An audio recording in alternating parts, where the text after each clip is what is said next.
Okay guys, I'm already calling it quits. I videotaped nothing. But there you go.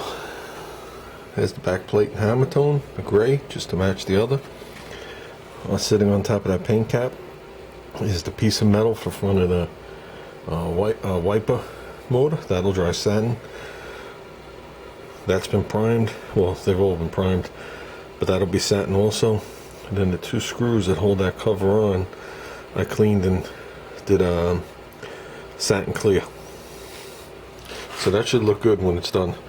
It's gonna take a while for that paint to dry, and I have to make sure this is dry because I'm gonna have to grip that motor and grip the shaft. And when I go to slide them together, it's gonna suck the armature right out like it did when I took it apart. So that might take a day or two. Because last time I gave it a day's drying, and my hands were still like going into it a little. As for the rest of the pieces, these two bolts that hold the motor together are actually aluminum, because the housing it goes to is aluminum. This is pretty cool. So these I just cleaned off. I'm going to leave them like that. And like I said, the grommet you will see, the rest of the stuff you don't. So it'll all be hidden, but we'll wipe this off. I sanded, just so you know, the back part that this goes to, because this part here that's curved, there's the curve at the bottom down there. Well, there it is right there. The back side of that had surface rust on it, and I know that'll just add to the oozing of rust coming down the firewall constantly. So I stripped out the bare metal, the whole back, and I hit that with primer and satin black before I started.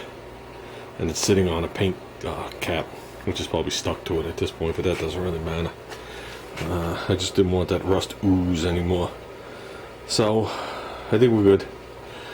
I think we're good. It was a pretty simple project.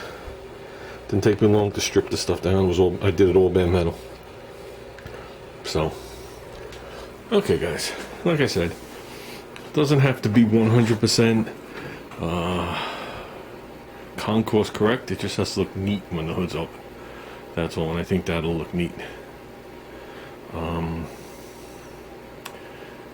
I think the only thing we are off on is the back plate. The back plate was black on this end of the blow motor, but I figured that a little bit of hammer tone would have just added a little class to it. I actually wanted to hammer tone the motors into the plates black because the plates are actually smooth. That thing sanded perfectly smooth, so the other plate would use hammer tone to cover stuff up, and I had nothing to cover.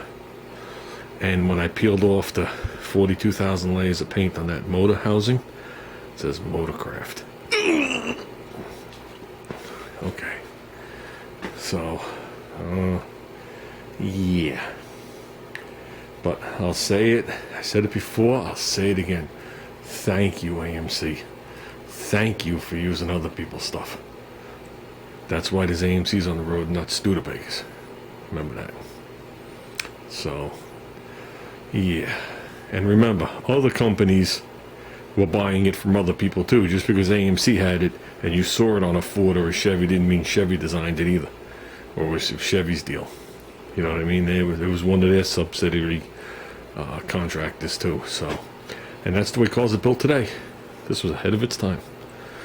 Unibody, ahead of its time. Buying parts from 1,000 different vendors, ahead of its time. Okay, that's the way every car is built now. And if you work on a modern day car, you know exactly what I mean. As you pull it out, you will find different manufacturers on everything. It's pretty amazing.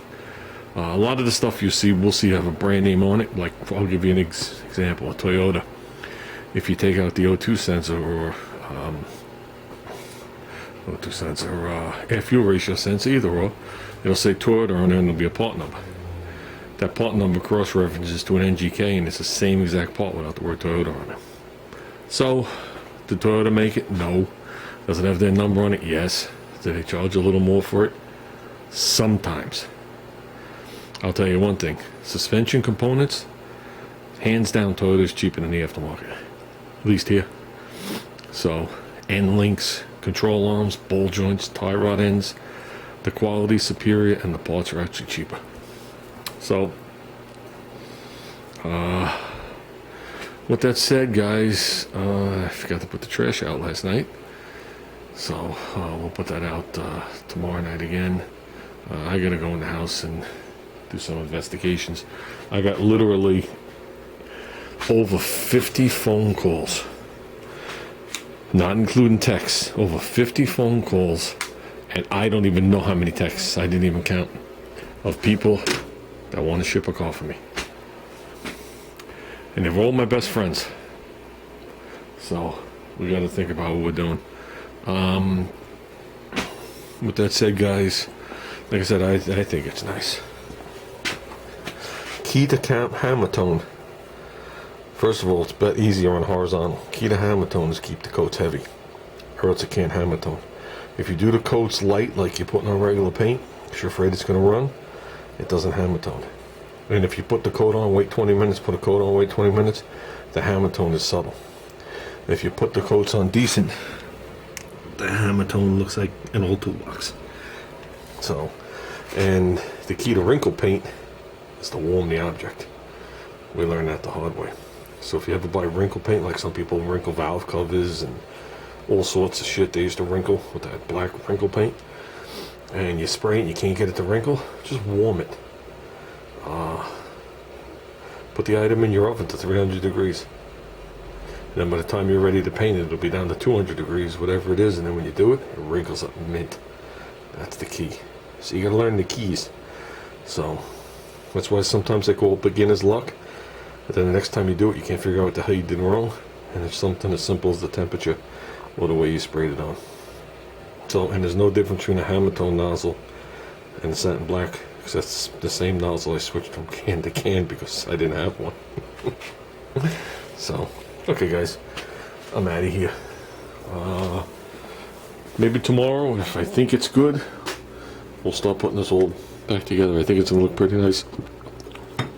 And when those screws come, those silver screws that we ordered, the small ones, 4 of those should put it back on. So that should be nice. We just got to make sure this thing is grounded, and we have to make sure, well, it'll be grounded when it's bolted, but we have to make sure the motor's parked. And I put this back on. Looking at it from the back side, it pointed bottom right, just like this. But it goes on like this or like this. And if the motor has spun, which it has because I've had the armature out, basically what you have to do is turn the wipers on, let them go, give yourself 10 seconds of them going so they go back and forth a bunch of times, then turn them off. Don't turn the key off, turn them off, and let them park. And then this will go on like this because it only goes this way or 180. So it's not like it'll be a tooth off or whatever it is. And then retest it. So, okay guys. So tomorrow we'll putz with this, make this an assembly if we can, if I feel the black is dry enough. And we'll dig out the wiper transmission, which is no biggie. Just have to make sure any of the nuts that sticks through are clean, because the rest of it's clean. It's not, there's no overspray on it. There's no paint on it. It's whatever that original galvanizing stuff was on there. So as long as there's no surface rust, we're good. If there is, we'll do it some kind of subtle grayish color. Not quite primer. Some kind of gray. Cast iron. Something like that. Something subtle on the bottom. You don't want it to look like you painted it when you painted the car. You just don't want it to be black either. Black looks like shit. You got to get close to the original color. We got colors up here. We got an array of crap like everybody else. So, okay guys. A 10-second video just turned into 5 minutes, I'm sure. But I wouldn't know because I don't have a camera to see what we're doing. So, I did learn one thing though, real quick. There's a safety on your card when you put it in, which I knew. If you slide it all the way, you can't record over it. But if you move it just a hair, you can't do it either. But if you have no screen on the back of your camera, you don't know why the camera won't turn on. Yeah. That's why there was very few video of the, that. I actually did the job and I came back out like 6 hours later, 5 hours later, and shot that little bit of video. Because I was ready to toss this camera in the garbage. But I haven't gotten my money's worth out of it yet, so yeah, I figured it out. So we're good to go. Camera's totally overhauled. Talk to you later.